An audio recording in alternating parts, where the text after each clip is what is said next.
Hi, everybody. Welcome to City Talk. I'm Mary Rowe from the Canadian Urban Institute. Really pleased to have you all join what's going to be a kind of a City Talk marathon that we're going to have the next 10 days. I'm happy to be in Toronto today, and I'm actually at my home, which means that the dog will interrupt us momentarily when she comes back from her walk. But I had to reroute myself to not go to the office this morning, and so here I am. And we have a terrific group of folks coming on to join us, which I'm pleased about, to talk about the topic of the hour, which is housing, housing, housing. And as many of you know, the Urban Institute is a national organization working across the country with staff across the country and associates. But I happen to be in Toronto today, which is the traditional territory of many First Nations, Inuit, and Métis peoples. And we continue to live with the legacy of how ancestral lands and ancestral territories were occupied through colonialism, and how that manifests repeatedly in how our cities and communities evolve and develop. And so I feel like I always start these. I know we have land acknowledgements and people do them in different ways. Please, by all means, sign in on the chat and tell us where you're coming in from. But I think that this topic of reconciliation and truth first and then reconciliation continues to be something that we have to try to find more concrete ways to actually be visibly addressing this. And with the death of Marie Sinclair and others, other ways in which we've been acknowledging Indigenous contributions over the last 10 days, it's just a poignant moment for us to remind ourselves of that. And this discussion, I'm sure that my guests are going to speak also about how housing needs to continue to double down on its efforts to achieve equity and accessibility for everyone across income spectrum, across race and ethnicity, and obviously in terms of how First Nations and Métis folks are finding their ways into more sustainable shelter and different kinds of options for living. So thank you for joining us. A couple of Cole's notes on City Talk if you don't know how we do it. There's a really active chat. So I hope you'll come on. If you're one of those lurkers who's been enjoying this, and maybe you're sitting having a sandwich, or if you're out west, you're having a cup of coffee or tea, perhaps. We always encourage people to come into the chat and contribute, because there's a whole parallel universe that exists over there. People put questions in, they put resources in, they answer each other's questions. It's always a very respectful place with lots of creative energy. And I have, over the years of doing I think we've done 265 City Talks. So over the years, I've gotten used to trying to engage both parts of my brain so that I can also keep track of the chat. So if you have questions you want to put into the panelists, my colleagues at CUI and me, we watch it and we'll put it into the chat so that the panelists can respond to you as well. So we make this as interactive as we can. Just while I'm in this sort of housekeeping mode, on December 5 and 6, we are gathering in the nation's capital in Ottawa. And I hope, if you're able to, that you'll join us there. This is really a seminal moment in how we understand the quality of our places and what kind of public policy and private investment in community action, coordination, and leadership do we need to make the best places for people, to deliver the best outcomes economically, socially, culturally, environmentally. It's all about place. And where did we see that more clearly than last week during the American election? If you look at the distribution of the electoral map, you will see it's hard to not see how much polarization is growing, and it is rooted in places. My colleagues can probably pull up a map and put it in the chat of what the electoral map looks like in the US. And Canada's electoral map looks different, but it has a similar kind of place-based kind of suggestion that we are not finding a kind of common path necessarily across places. And so that's part of what we're going to talk about on December 5 and 6. And we hope that you can be with us in Ottawa. A really great agenda. If you can't come, we're sorry to not have you. We will tape all the sessions, obviously, but we really are keen to have as many people come in person as they can. So I hope you'll join us December 5, 6, National Arts Centre on the 5th, and on the 6th across all sorts of different venues. And thank you in advance to all the partners across the country who are already coming, hosting a session, participating in a session. At the same time, the School of Cities at U of T issued a call for proposals for people to write essays about what the theme of the summit is, which is really infrastructure. Infrastructure very broadly defined: social infrastructure, physical, hard infrastructure, soft infrastructure. It's one of those words, you know, I mean, I always joke we're trying to make infrastructure sexy over here, but these are the enabling conditions that allow us to function in our communities. And we have a huge infrastructure deficit in Canada. Small communities, large communities, big neighborhoods, small neighborhoods. We are reaching the point where a lot of investments were made 50, 60, 70, 100 years ago, and now they need to be upgraded. And we need to get really smart about how we're going to find those resources and how we're going to design infrastructure to deliver multiple benefits. So that's what December 5-6 is about. And it's going to be an interesting moment for us to take stock of that. The other thing, obviously, that nobody needs to be reminded of, I just mentioned it about the US, is that we are in a time of extraordinary geopolitical changes. And so next week we have City Talks coming. All our City Talks from now until December 5-6 are going to speak to these priorities of infrastructure investment. And don't worry, housing guys, I haven't forgotten you're sitting there in the waiting room. This is your hour. I'm just sneaking a few minutes here. But on Monday, we are going to talk about, with two of our American colleagues, Richard Florida and Bruce Katz, and two others, Zita Cobb and Jackie Wu, we're going to talk about, are we looking at a moment for localism? With a shift in the kind of geopolitical narrative that's happening certainly in the United States and who knows where else, is this a moment where we will be able to double down on local investment, local priorities, local problem solving? So I hope you'll join us Monday at noon. And then we have another one a week from today, also at noon. So all of that will go into the chat. There'll be an email blast tomorrow about it. City Talk is here for your benefit and your entertainment. And I hope you'll continue to sign in with us always for these crisp hours. So without further ado, thanks for indulging me. Can I ask Darlene and Jeannie and Stefan to join us? And we're going to talk about housing. And I asked the guys to title today, housing. Like, when I can't remember who coined the phrase, somebody smart in the chat will remember, I think it might've been a Democrat strategist who said it's the economy, stupid. And, we really are in a time of, it's about housing, stupid. Like, this is the topic that is seizing people. And that, we can all be cynical about this, about how, housing's been an issue for decades and gee, finally somebody's paying attention to it. But nevertheless, it is the topic that is talked about in coffee shops, on back stoops, in laneways, over dinner, over lunch. It's an intergenerational thing. Lots of people are concerned about their children. There are lots of people who are inadequately housed, inappropriately housed. We don't seem to have the supply. We don't seem to have the range of choice. It's as if suddenly this is a problem, but we know it's not suddenly. So we've got COI issued 2 reports today. They'll put them in the chat. You can see them.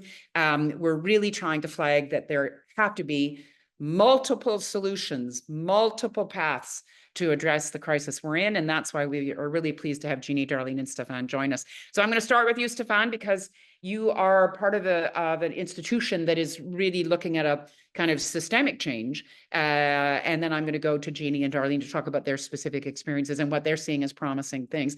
And as I said, on the chat, ask away. We got the brain trust today. So this is your moment. Ask some tough questions that these 3 are going to tackle. But over to you, Stefan. What's your sense of it? You've been on the front lines for this for a while. Not that you're old, but you know what I mean. And what are you seeing now? I mean, it's November 2024. You and I probably started talking about this a year and a half ago. A lot of stuff has been going on. Give us your picture of where you see particular priorities going forward right this minute. Thanks. Welcome to City. Thank you. If you would have asked me that question about a month ago, I would say 2 months ago, not much have changed. A lot of effort has been put towards aligning government. I'm at Canada Land. We buy federal property, we redevelop them, we create neighborhood. Right now we have about 1,000 acres under development across the country, but there's a lot more potential. So that I think that the thinking has shifted. And the thinking is now saying, how can we use those parcels of land in the middle of town that have been built 50, 60 years ago when there was no density? And I'm thinking about post office, D&D, armory, 1-story building, 2-story building at the max. You see that everywhere, where all of these, these parcel, or when they were built, they were in the outskirt of town, and now they're in the middle of town, but they're 50, 60 years old, 70 years old. So how can we use this?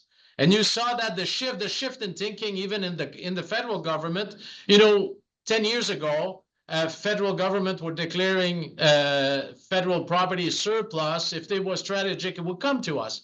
Today, they're thinking, okay, underused property, Canada Post.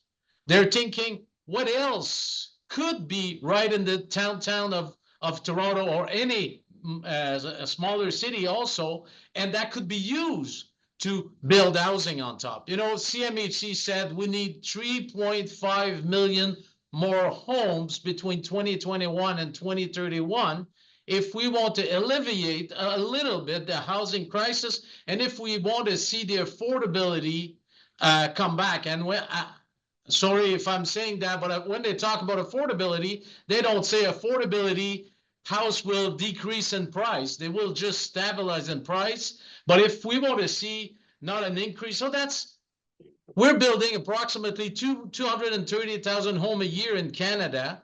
We need 3.5, we need 5.8. It's more than double what needs to be done. If there's not an effort from government to think about housing differently and to think about what I just talked about, parcel of land that are in the middle of the city with one story or two-story building, how can we rehabilitate them for housing, affordable housing? You know, not only affordable housing, all kinds of housing, because we need all kinds of housing. Thinking that way and, you know, pushing the boundary of what we've done in the past, expanding the city, expanding the services. You just mentioned, Mary, that there's a major shortage of infrastructure. If I remember right, Canadian Construction Association last year in a conference said about $54 billion of underfunding in the infrastructure. I may have that number right. I know wrong. I know it's big every year, but you know, we have the infrastructure in the city. Let's build on that. Let's start looking at what we have and what we can do with it. And that goes through a densification along our Main Street. And that one of your report, that's what it talks about. How can we densify Main Street? So I think we still have a lot of work to do. Another thing that's interesting is the interest rate are coming down. The pro forma are starting to work. But I'm not saying they're working fantastically, but they're starting more and more to make sense for developer, either private or not-for-profit developer. They're starting to be a little bit more attainable. And we also have to look, and I closed on that, we also have to look at different way of creating home ownership, be co-op, be in BC, there's a program that's quite interesting. I know there's some part of Quebec they're doing that also, attainable housing, where a second mortgage is held by the province, and the province think it's going to be viable financially for them to do that. So maybe this could be a pilot, not a pilot, but this could be something that we looked across the country as home price will not come down. You know, they may stabilize, and they may raise not as fast. Inflation is down. So how can we achieve the creation of 5.8 million homes in the next 10 years? You know, I mean, the numbers are kind of staggering. And when we started looking at the infrastructure numbers and why we're focusing on it in Ottawa, you know, it's not just a B word, it's a T word. And as in trillion. Trillion. Somebody can work out how many zeros that is. It's a shitload of zeros. Just saying, sorry, common parlance, it's a lot of zeros. And so, you know, we've got to find our way, though, to not be overwhelmed by this. There have to be tangible ways for us to be able to start tackling this. So maybe it's useful. It scares us all into, holy crumb, we better get cracking on this. But at the same time, as you just suggested, Stefan, when you walk out your door, you know that thing where once you see it, you can't not see it. We all see spaces, places, maybe it's a parking lot, maybe it's a piece of derelict land, maybe it's a piece of land that's sitting next to an old industrial facility that could be developed for housing. How do we move lots of us into this place? So Darlene, I'm going to come to you next, because this is what Middle is getting at, is there is a way to be really imaginative and creative about creating a certain mix of typology of housing. So talk to us about Middle, talk to us a little about the report, and Jeannie, I'll come to you after. So Darlene, over to you. And I just have to say, you know, I'm on the chat and I'm really pleased to see Helen Cooper on the chat. Helen, So not former mayor of Kingston. I see you in the chat. I'm so glad you're listening. Love how we have intergenerational participation. And as a number of our city talkers are identifying, we have people across the country. We have people in the United States. We've got somebody from Scotland who's getting ready to have a wee dram, I think. Thank you for joining us. This is a global conversation. So Helen, I'm so glad to see you here. Okay, Darlene, over to you. Talk to us about Middle and what you're seeing in Calgary.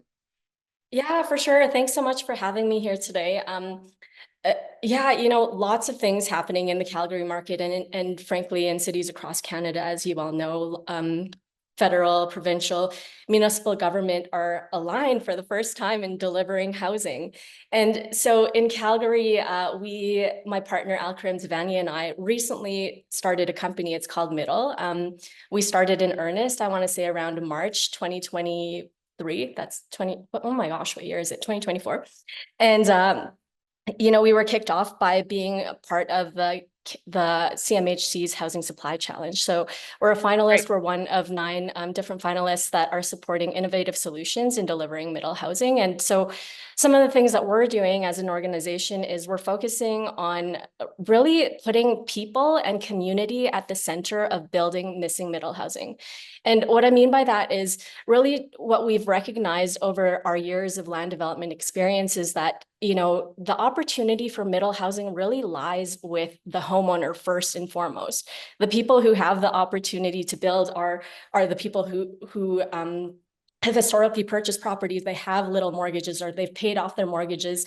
Their homes have been built in the 1950s and they're ready for redevelopment. And for the first time ever, our hope is that instead of having to sell your property to a developer and a developer having to pay a premium on that land, and then, all of those costs end up being passed down to either the buyer or the renter of those properties. We're saying that, that is an option, but that's not the only option. You can also participate in land development yourself if you choose to.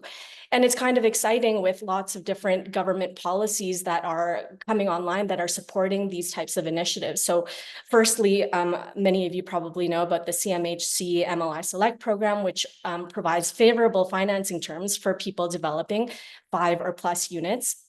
There's also a new, I want to call it a secondary suites. There's not a title for it, but it's a CMHC insurance program that allows people to add secondary suites onto their property. This launches in January. So that allows people to have up to 4 units on their property, again, with very favorable terms, which, again, it's breaking down barriers so that homeowners, entrepreneurial homeowners, first-time developers, small-scale builders can start to participate. And, we get to unlock the single-family aging housing stock across Canada. I think the latest stat that I read was 85% of homes across Canada are single-family. And so when you look at that as a land basis, that's an enormous opportunity for us to build in established communities. And then one more thing I'll say is that what we've been noticing just as a shift is people want to live in established communities now. There is a shift where people, not everybody wants to live in new growth communities. There will always be desire for it. Lots of people will continue to build and buy, but there is a shift towards people who historically were new growth buyers now want to live in the established communities due to proximities, due to transit becoming better, et cetera, et cetera. So yeah, we're honestly lots of exciting stuff that we're seeing. And you can cut me off anytime, Mary, but no, you're on a roll, and I can see okay. Al Kareem's put the Middle website into the chat, which is great. I think one of the things that's tremendously important about what you're saying, it's in essence, you and Stefan are kind of 2 sides of the same coin, because you're both saying, let's look at the assets we've got, whoever's they are, and then figure out how we leverage them for a different kind of development. And we have to kind of do both and thinking, right? And I'm interested in the work that you've done and the ongoing inquiry that you're having at Middle. How do you respond to people that are apprehensive about these kinds of things? They're worried of what's going to, I'm just looking at, for instance, I look out my back window, I live on a back lane, people know this now, and there's all sorts of opportunity for fourplexes and intensification. And I know that a lot of my neighbors are nervous about it. How have you guys been able to kind of overcome that? And how do you sort of respond to people? Yeah, I mean, that's a lot of the work that we've done over the years prior to citywide upzoning happening. And so, In the municipalities that we're working with today, oh my goodness, Edmonton, Calgary, Regina, and Yep. Kelowna, they already have 4 units as of right. The work has been done. The federal government's pushing for it. The provincial government's pushing for it. Municipal governments are pushing for it. And frankly, like the number of people who are looking for homes are pushing for it. And Right. so I would say, for us, the conversation has shifted a little bit from like whether or not this is acceptable, because I think there's just general sentiment now that it is, and it's really needed. But just helping homeowners who have historically been afraid of this to know that, you're at the center of your opportunity. You don't have to build a 4-plex on your lot, but you have the opportunity to. And I think that many people just hadn't realized that. And so a lot of Right. people who had previously come, in opposition to this are now recognizing, oh, you mean I can actually build a suite in my backyard for my parents to live in? So Right. it's been quite interesting conversations that have evolved over just the last few months that we've been operating. I'm a bit with Stefan about this. I do, Stefan, you said, if you'd asked me 2 months ago, I do think, even though this is a conversation lots of us have been having for a time, I do think the conditions are changing. I do think the public sentiment is changing. I can hear what you're suggesting, Darlene, that more and more people see it and they think, oh, wait a sec. Okay, I get that. CUI released a second report today, which is about remaking Main Street. You all know that we focus a lot on Main Streets. And what we're suggesting there is, when a main street develops, and which all of us have evidence of this, and you see a new development go in and it goes from 2 stories to 6, and you can lose a lot of the affordable housing. And so part of what we're suggesting is, well, when we redevelop these, or if we don't, let's think about maintaining the housing types and getting that to scale. Because you don't just put density in through towers, which I guess is the point. Jeannie, that's kind of your bag. Like, that's what you're doing at the Urban Housing Lab, is looking at lots and lots of choices. So talk to us about what you've been observing, and what do you think the what's working, what's not frame should be going forward. And Stefan, I still have Stefan's number. We build 230,000 a year, and we got to double it. Okay, then, Jeannie, that's on you. Are you doubling it? Yep, You're we're on the it. challenge. So, hi everyone.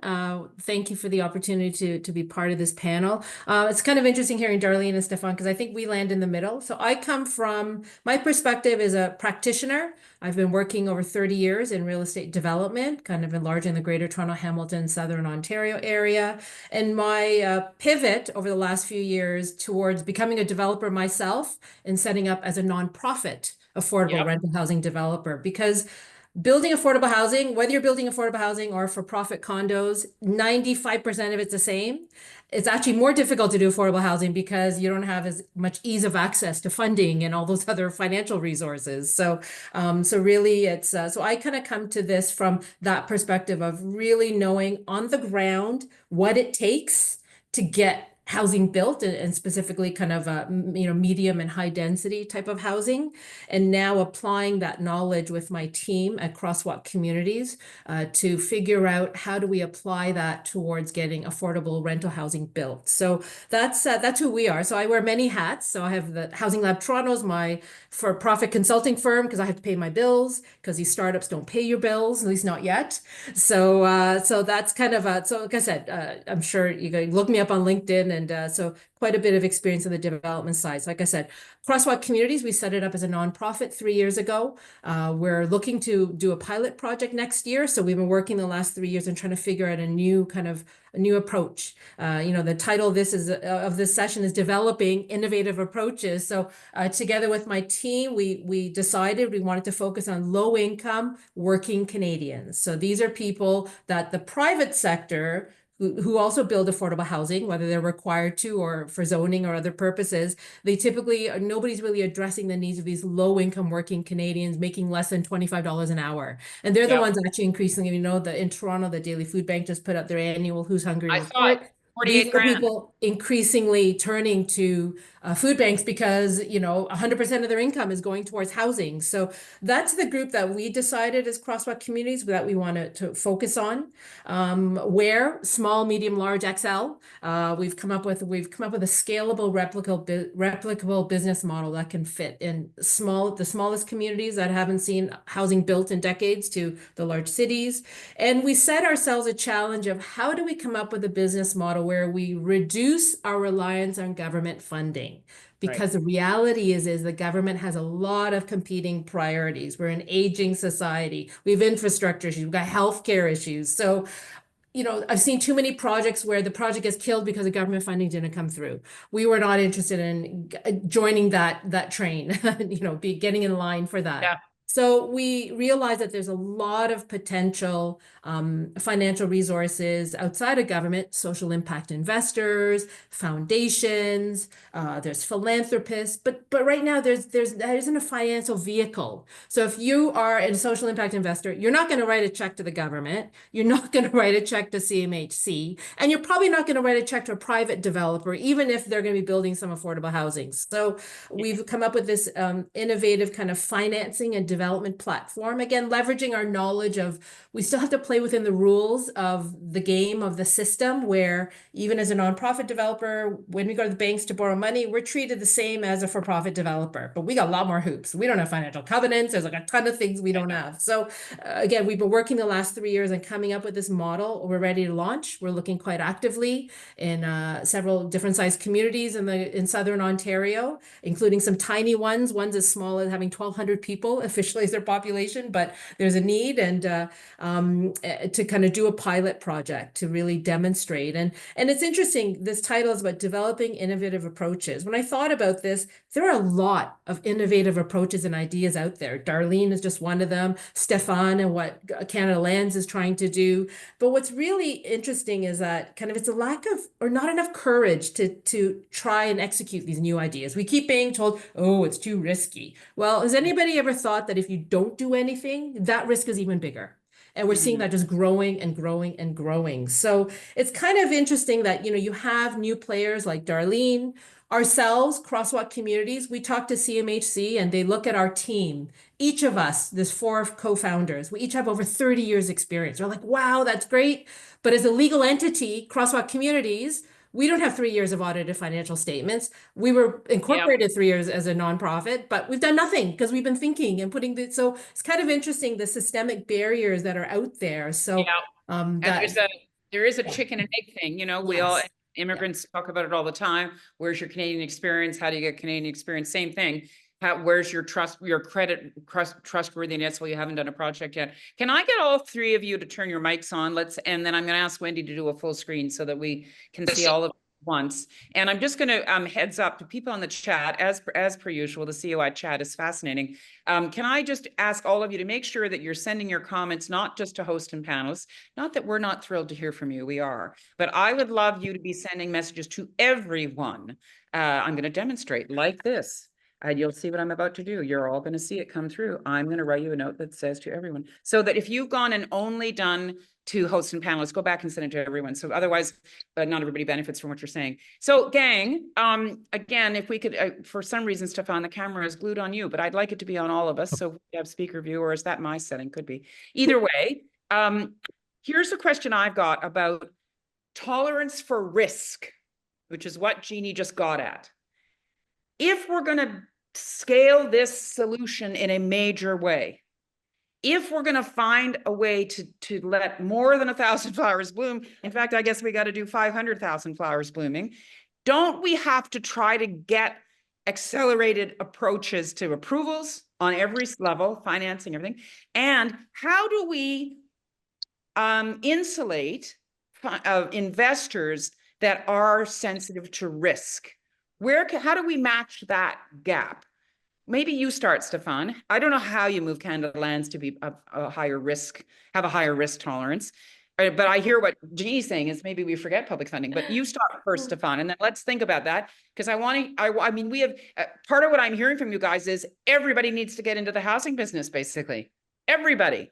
And if everybody's going to get in, how do we create the enabling conditions for people to give it a shot? Stefan, you start. Risk. How do we address risk? I think we're at the point that we're ready to take more risk. As a company, we're ready to take more risk. We're ready to favor, we're talking now, all of our property, we used to sell them.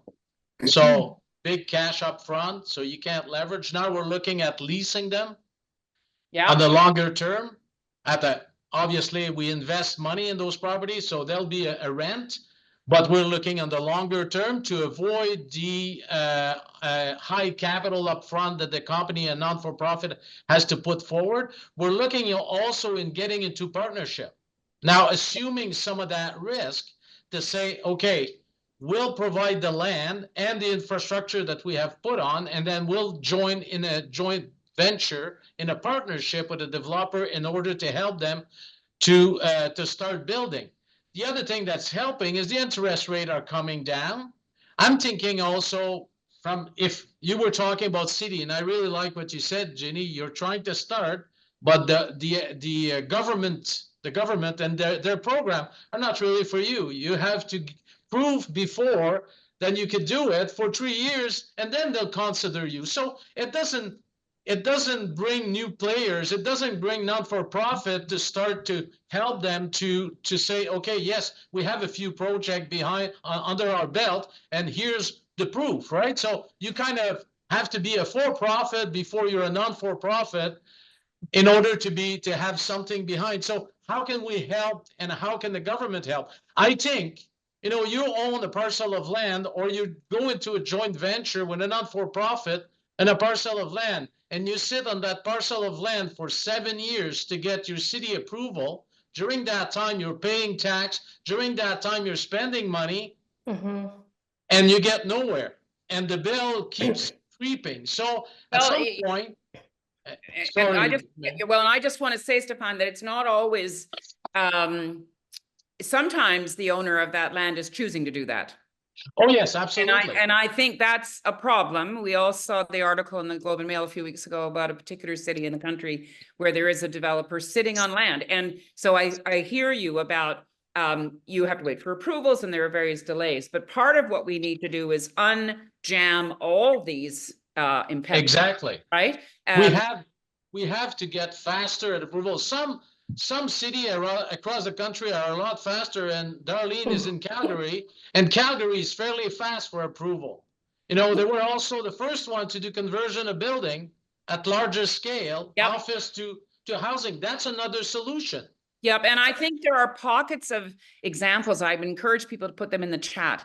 There are examples where some particular community, just like what Middle's doing, there are developers across the country, small scale developers, maybe in the not-for-profit side, who have done some interesting things. And the more that we can create and amplify these prototypes, then people start to say, oh, it is doable. Here's how we did the workaround. You know what I mean? Otherwise, we're just furthering that sinister doom loop. Oh, it's too difficult. Oh, it's never going to happen, because we have gazillions of examples. So again, blow the chat up, guys. Start telling us all the examples of things that, see, I told you, and they're doing it, that are working. And we should create the platforms to share those successes. The interesting thing is it's often quite modest what can happen on an individual with a smaller developer or on a piece of land, but we shouldn't underestimate the value of that. I guess that's what you're saying, Darlene, is that you chose a particular niche market, and now you're able to do it. You're getting it more and more, right? Yeah, the reason why we chose it was because it has the largest opportunity in our opinion.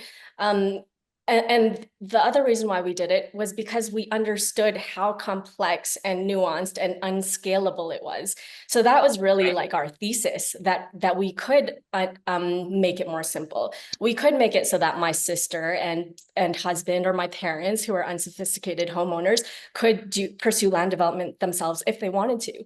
And so I'll tell you a little bit about our business, which is honestly, the entire business model is based on reducing risk. So it's a three-pronged solution.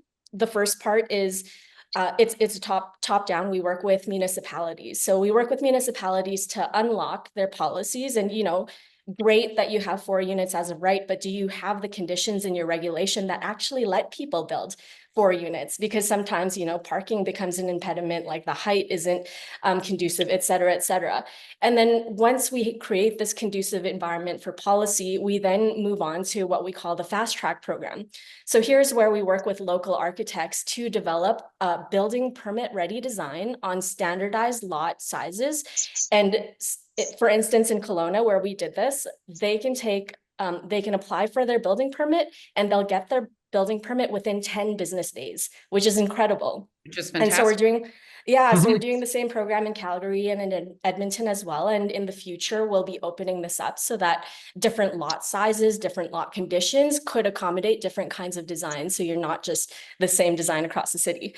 So So, let me that's just interrupt you and say that I want the folks in the chat to pay attention to what you're suggesting, which is that in smaller communities, of which many of you are residing, you can often pilot these things and get that kind of accelerated process. So be kind to yourself and say, let's work in a community where the machinery is more accessible and where they can take some risks and try some things. I'm a big advocate for this. And we have mid-sized cities across the country growing exponentially. So it's not like they're without stress and pressure. They've got to accommodate that. But listen, you smaller community folks, get cracking on trying some stuff. You can accelerate your decision-making. You can take some risks. And then the larger cities will start to follow your path. Wouldn't be the first time that they would look to smaller communities to see what's working. Sorry, Darlene, you're on a roll. What's your next point? Yeah, no, not a problem. Yeah, and so we've seen a lot of success, and the reason why streamlined approvals are so important is because you reduce time, which reduces cost, which reduces risk.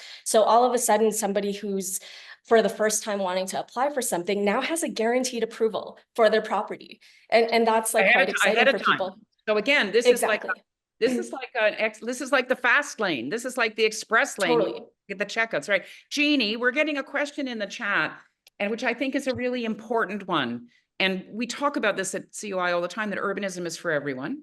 I'm saying, let's all get into the housing business. And somebody is saying, wait a second, how can a regular person, a person who's early in their career, or like me later in their career, and we don't have tons of money kicking around ready to throw into housing, how can regular people get involved in housing creation? Have you done some thinking about that? As the lab started to think a little bit about this? Is it about how the choices we make? Tell me, have you thought at all about this? Regular people, how can we be? I mean, part of our thinking when we thought about where are some other sources of funding apart from the government, you think about crowdsourcing and, all that stuff. Is there an opportunity? The reality is if you're doing $100 million 20-story, rental building in downtown Toronto, you're not going to be crowdfunding the whole thing. But there is a role but there are individuals who, hey, I have $500, I have $1,000. And that's where we've seen the rise of community bonds is one vehicle potentially. There's land trust, there's opportunity. Those are vehicles by which individuals can participate, which is great. But what Darlene's talking about is important. It's the individual who has a home, who has land, that's their financial covenant and guarantee against borrowing to build, a fourplex or build a nanny suite. And that's important. But if we're talking about the scale and the numbers that Stefan had talked about, we also need to be addressing other issues. So everyone can play a role, whether you're a homeowner, you have some money, you can put it into a community bond. But again, we need to also be supporting new players beyond all the big developers who are already out there, who are focused on their business, which is making your 20% profit, building market housing for sale, for which there is a need. So that's why I think that, when you think about how can individuals participate, that's why we've put a lot of energy into thinking about how can a social impact investor who will take a 5% return, get a social rate of return, how can they leverage their money? How can foundations who have to invest money, and you need to and going back to your question about de-risking, approvals is a tactic.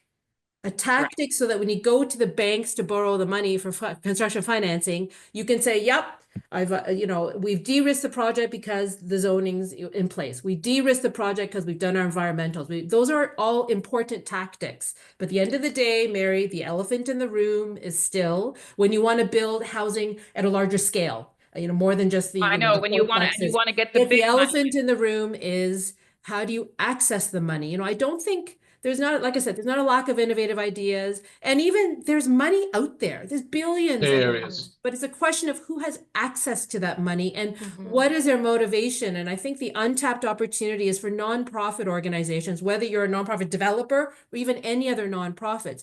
There's already more of a values alignment to want to deliver social impact.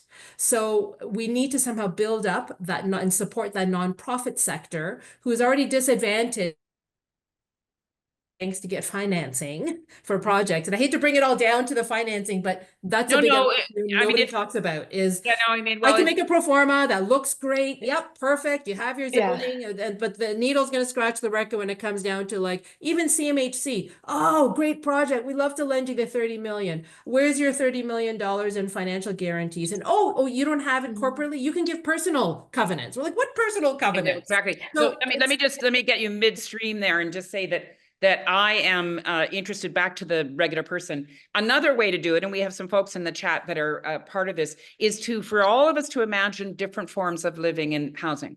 So co-living. We've been co-living for years, really. Many of us did co-living in our 20s. People are now doing co-living in their 50s and 60s. You know, we have lots and lots of folks, lots on this call, who are probably overhoused. They are living in a house, their kids have grown, off they've gone, they would love to move somewhere else, they don't have many choices. We have to get really imaginative. I am old enough to remember when the strata of condos was created, and it was created to de-risk in large scale engagement, so that when you buy a condo, you put money down, the developer then has liquidity. So that didn't, that hasn't always existed. For those of you that think condos always existed, not the case. It was a model that was created to address the need for upfront capital. So come on, Brain Trust, let's come up with some new models. I see Toboggan Flats is here. Robert will be in Ottawa to talk about it in a couple of weeks. There are new models for this and new approaches. Stefan, back to you for a second. You're in the big belly of a big institutional beast. Are there ways for you to partner, or can you in your seat influence how we make money smaller? Because you and CMHC are getting invoked all the time, and we know that you have elaborate rules and you write big checks. How do we get the disaggregation of money into smaller denominations? Have you thought about that? I take, well, I'll give you an idea, and we just launched in August, September, 5 parcel across Canada that we're going to be leasing at nominal value. We are funded part of that from CMHC, but my objective would be, and I'm taking an example, it's a high rise, unfortunately, but I'm taking an example that happened in Ottawa, where there's 40% affordable housing that will be built in that tower, but it took 6 months to a large developer to get the financing and work all the number together. Now, our idea, and we're working on this with our colleague at CMHC, is how can we package some of our parcel of land to go to market to say, if you buy this parcel of land, you get this funding, this funding, this funding, this funding, and this funding, including, in some case, the municipality. I got an example here. We're going to be signing an MOU with the city of Toronto to build affordable housing, where they're going to cut development charge. They're going to also provide not necessarily financial, but they're going to cut your costs by absorbing development charge and all of this. So how can we work with the institution in place to de-risk the project for non-for-profit and also bring financing to the table? Is it going to be all wrapped in a bow by Christmas? I don't think so, but that's something we're on it. But your sector, I mean, CUI works in a bunch of different sectors, although we always say it's all about housing. But we also work in economic development, and we work in climate. And one of the things that your sector has perfected is this notion of stacking.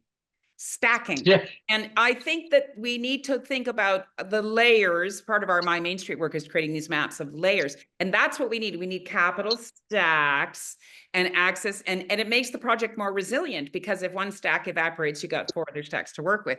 So how do we, Jeannie, going forward, if we were to say the priorities need to be, and again, this is a moving target, I appreciate that. What do you see in your work, maybe through Crosswalk particularly? What do you see as the priorities that people should be doubling down on? Boy, and who's people though? I guess if you can answer that. You can answer exactly. Right. I think that at the government levels, there certainly are opportunities to look at you know, like I said, deferring taxes, you know, eliminating the development charges, is all these things. We're doing work with the Hamilton Housing Secretariat right now, and they seem to be quite ahead of the curve compared to some of the other municipalities we've been chatting with, and actually like putting in on paper, you know, Yeah. what they're going to be offering. And great to hear City of Toronto will be doing something similar. But so I think that at the government level, you need to start getting quite granular in terms of what are the things on your pro forma that will really make a difference.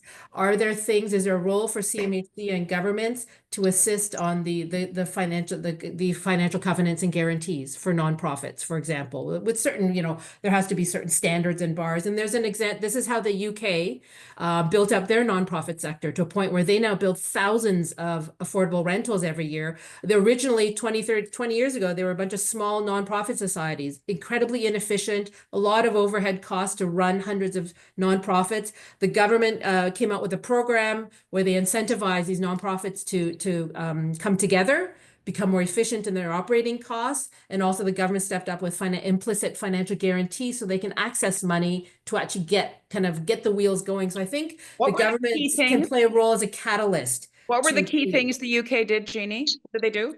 Over The 20, government go ahead. the government stepped up an implicit financial guarantee for Financial nonprofit guarantee. organizations, not a nonprofit who wants to build 5 units. They had certain conditions in Yeah. regulating the nonprofit sector. They encouraged organic amalgamation, which again creates efficiencies. When you have You get a 800, scale. if you have Yeah. 100 nonprofits all getting money from the government, there's a lot of money wasted on overhead costs, replication. Whereas if you Yeah. get that, you also get efficiencies and construction costs and operating costs. So there's a lot of benefits. I'm not saying we should all come to have only But like one big provider, but they sort of influenced a kind of the government could be a consolidation catalyst. of the market to get it Yeah. to a scale, and then they backstopped the risk. What else did they do? Well, that was a big thing. It then Okay. enabled the nonprofits to Okay. build affordable rentals. They were able to build up their own portfolio to a point where naturally they didn't need the government guarantee anymore because it went to the Right. banks. Yes. They had their own They portfolio. had And enough then heft. I don't think Lisa's on the call, but we know that Lisa Help at BC Builds is leading exactly this kind of aggregation exercise in BC, and we need more and more of those models. Yeah, I perfect. think that's something that the role for government is not necessarily cutting you a check. There's Right. other things they can do to be a catalyst to look at the existing system and Yeah. to provide the assistance where it makes a big difference. And I want to make sure that our City Talk audience of Canadians heard that. You know, we can't just be looking to the government to cut us a check. I know we all do it. It's part of it's in our DNA, but government has all sorts of other levers it can pull. A Yes. couple of final comments from each of you. Darlene, from you. As Middle goes forward, you're working in a number of cities. You've got lots of people in the chat who want more information about the model and what works and what doesn't. Anything else that you would suggest in the next phase as you kind of take it to the next level? Well, you know, I think just to give you a little bit of context, in our programming, we've been holding what's called middle schools. So we've had 3 now where we walk people. It's a full day course where we walk them through site acquisition, real estate process, buying your land, approvals, design development, financing, all the way through construction. And then after that, if people want more information, they can go to what's called a developer forum group, where we would provide them with expert advice through their homeowner redevelopment journey. And one thing, like no matter how much resources you provide, how many tools we create, people are still getting stuck at financing. And so this is something that we're very, very actively tackling through a covenant fund instrument for first-time developers, through working with CMHC on different financing, through crowdsourcing platforms. It's called Addy. We're doing a pilot demonstration where we're going to publish all the data of this pilot project so people can understand what that entire process looks like. So really for us moving forward, it's just continuing to break down all of these barriers, because it doesn't matter if you just tackle approvals, like you're still going to get stuck at financing. It doesn't matter if you get stuck at financing if you can't get the right product that aligns with the market. So really for us, it's a comprehensive tackling of all the different barriers that allows people like my mom and my dad, my sister and her husband to do this themselves. So it's not, so maybe I shouldn't say it's about housing stupid. It's about money stupid. I mean, it has to be Without all, money, you can't build. Yeah, I hear you. And I heard you say, and Stefan was nodding away, there's lots of money in the system. The question is going to be, and we're gonna try to, this is what I don't want people to be completely depressed on December 5, 6 when we say, well, it's in the trillions, we can't be in the hand-wringing place forever. So how are we going to unlock that money? And Stefan, do you have a perspective on that? I know you work with your federal partners all the time. So one of the things you're doing is taking the land price out of the equation by leasing. That's one solution, right? Another solution is, well, even we heard from developer, now interest rates are coming down, but we heard from developer that free land is not enough. Right now with price of development charge and I could share a list of how development charge went up in multiple city. Development charge, construction costs, material, labor, lack of labor drive the price up. So all of this makes it the pro forma doesn't work. So how can we bring other leveraging, and what Ginny and Darlene says, leveraging our colleague, what other program can we bring to the table? And the taking out the GST on the federal, taking out the GST on rental, purpose rental, providing lower interest loan. This is not a check that they're cutting you, but they're helping you to get a lower interest loan. I mean, these are all things that could help a developer, a non-for-profit, succeed. The other thing and that's something that close to my heart, pension fund. Where are they? In this, I know most of the building in town are owned by pension fund. Should they invest a little bit more in the housing market and maybe in the not-for-profit market? Would there be an interest there? They're not looking normally, not on all their money. They're not looking for 20% return. They take some risk, but real estate, housing is pretty secure. And it brings a return. So why would they not come to the table on this? And now, if there's pension fund people in the chat, please let me know if you're willing, because I would love to offer a parcel of land backed by pension fund. That would be, I think, also there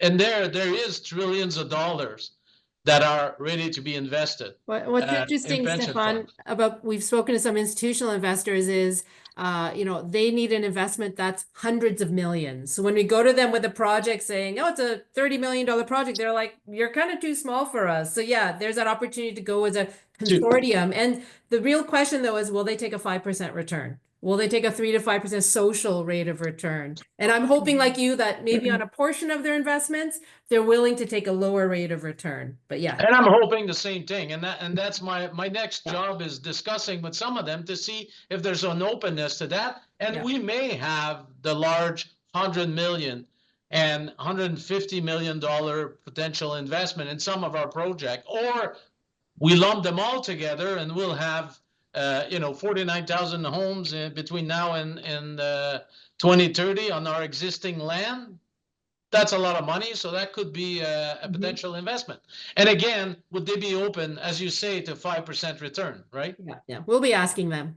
Yeah. When we have our projects. Let me just say that we have a city talk in a couple of weeks, which will be announced in due course on the 28th. And it's all about where is the money to actually continue to spur on housing development, because some of the high-end developers are actually saying the cash flow crisis is serious. We've got a problem with cash. We've got a problem with interest rates. We've got a problem with labor. And so even at the higher end, they're being stalled. We all have anecdotes about it. We all know a crane in the sky that appears to not have moved for 4 months. So there's that. But let's go back, if I could, to the notion of ROI. And pension funds. I talk to pension fund guys all the time, and they all will say, well, we have an obligation to our shareholders. It has to be the highest rate of return. They've got a zillion rules. Again, I think this is where this kind of a coalition of the willing has to continue to beat the drum to the point where eventually there'll be so much pressure on those fund holders that they will, and that their beneficiaries will start to say, well, wait a second, I am prepared to take a lower return because I understand why we need, the economy needs more housing, we need places for workers to live, I have children, etc. So this is a tidal shift here. You heard it here first, just saying, and that we have to continue to beat this drum. So going forward, talk to me about if you had a magic wand and you were looking at the political reality in North America. Just saying. And you were thinking about the Canadian economy. Where would you put your energies? I'm going to ask you each for 30 seconds on that. Stefan, you first. Sorry, I'm on mute. Where I put my energy? Approval, city approval, and working with the city. Okay, you heard it here first. Jeannie, what about you? Oh boy. I'll continue to put my energy in crosswalk communities. We're gonna go out. We need to get our pilot done. We need to demonstrate. We're gonna figure out a way to do it to show it can work, and then hopefully it'll open up the floodgates. So yeah, I'm gonna continue to bet on we need affordable rental housing for low-income working Canadians. It needs to be built. And we need a gazillion models and we need a gazillion tries, right? You know that famous quote, fail better, fail faster. Like we just need a gazillion tries. So Jeannie, we want you and your innovative approaches to want everybody here on this call to start looking for the genies in the world who are trying to do these things at the local scale. Darlene, last word to you. What do you think is the focus for you and all your folks at Middle? Yeah, for us, really just continuing to enable people, citizens, our community members to be able to participate, because I think that that's where the greatest opportunity lies. Yeah, I mean, engagement, right? And again, it's the old story about how do we mobilize many, what's that expression? Many hands make light work. I had a mother who said that. That's really what we're talking about is many hands make light work. And if you travel, all of you today, this weekend, if you have a moment, if you have a little bit of a break, get on your bike or your skateboard or however you get around or on transit and go out to a part of a city of your city that you haven't been to in a while. Go to one of the older parts of the city, not necessarily downtown, but some of the outer suburbs. Look at what that housing looks like. It's modest. Much of it was self-built. Much of it has housed families for generations, raising kids, going to school, playing hockey, whatever they've been doing. That is how we have built neighborhoods for generations here in Canada. And those communities are changing. And they were built by regular folk, small builders, small developers who actually created those communities. So it can be done. We have the capacity to do this kind of thing. And what an interesting moment we have, though, where everybody is kind of nodding their head. You don't have to convince anybody that this is the crisis it is, and it's going to address climate and equity at the same time. So thanks for joining us on City Talk. I'll just plug a few things. As I said, and my gang will put it on the chat so you can see it. On Monday, basically, we're going to talk about the changing geopolitical reality in the United States and how that's going to affect localism with Bruce Catt, Zita Cobb, Richard Florida, and Jackie Wu. Really important session. Lots of Americans will attend, obviously. Please come, noon Eastern on Monday. And then on Thursday, we get a sneak peek at the U of T's call for research proposals on why infrastructure matters, which they commissioned from academics across the country, which will inform the summit on December 5-6. And if I didn't mention it, oh yeah, by the way, come to Ottawa, December 5-6, and you will hear lots of these issues being repeated and delved into, and you'll have lots of people in the corridors you can chat to. So it's always about what's working, what's not, and what's next. There's a lot what's next. Thanks for joining us for City Talk, Stefan. Great to see you, Jeannie. Nice to see you in this role. Fabulous to hear from you. And Darlene, all the great work that you're doing at Middle. And read those reports, gang, one of which is about Middle. And we will see you next week on City Talk. Thanks for joining us. Thank you. Thank you. Bye-bye. Thanks. Bye-bye.